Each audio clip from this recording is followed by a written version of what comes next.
Alright, so this next activity is matching numerals. And this goes from 1 through 10, but only pick out the numbers that you want the child working on. So we'll just start with 1 through 3.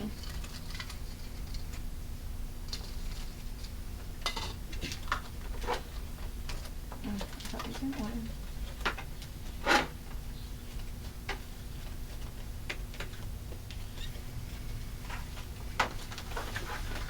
Prepare my materials very well. You made it tricky Alright. for the next Friday. Did make it very tricky. So you can put just the numerals that you need. So this material requires number cards, and there's a template on the Padlet site for each of these, and there's just a dot associated with each of the numbers, and then an outline of each of the numbers too. So this comes after sandpaper numbers, but they don't necessarily have had to memorize the numerals before they can do this activity. Since it is a matching exercise, it can help reinforce the numbers.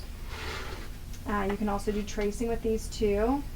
Now a lot of times on number cards, the 1 is going to be written like this, so it is good to start introducing that as an option for a number 1. I don't think it's ideal, but that's how these cards were, so I'm going to complain too much. But this is another way you can write 1. But typically when I do that, I don't really trace the tails on it. So I'll still just do 1. 1. 2. 1, 2. 3. 1, 2, 3.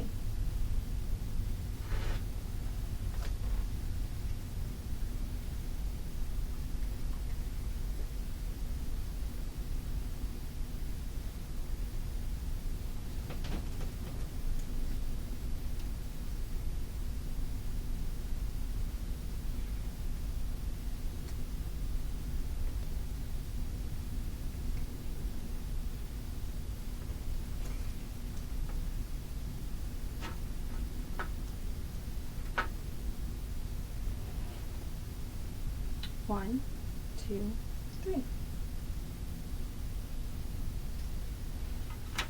Anyone who'd like to try? I'm going on straight.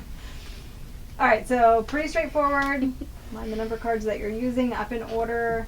This is, as you can see, could be very cumbersome with the number of materials there are, so you could focus on 1 through 3, and then maybe the next time you introduce it, you just do the next 3 numbers. So you do 4, 5, 6 next. So you don't have to have all 10 numbers out on the tray at once, because that is a lot to do.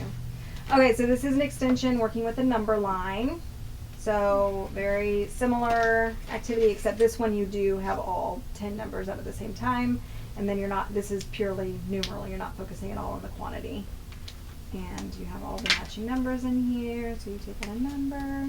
And this might be where kids start to recognize that a 6 and a 9 could be the same, or they might not, and just go with the next one. And with your number line, depending on where your kids are, you may not include the 10. So if you have not introduced 0 yet, then obviously you wouldn't want to include 10. Do you have to separate 1 and 0 with the 10, or can you keep the 10 together? You could try. One of the reasons to keep it separate is to recognize that 10 is made up of 2 different numbers. So in Children's House we focus a lot on the decimal system and the difference between a unit and a 10, 100 and 1,000. And so place value is really important. So it kind of depends.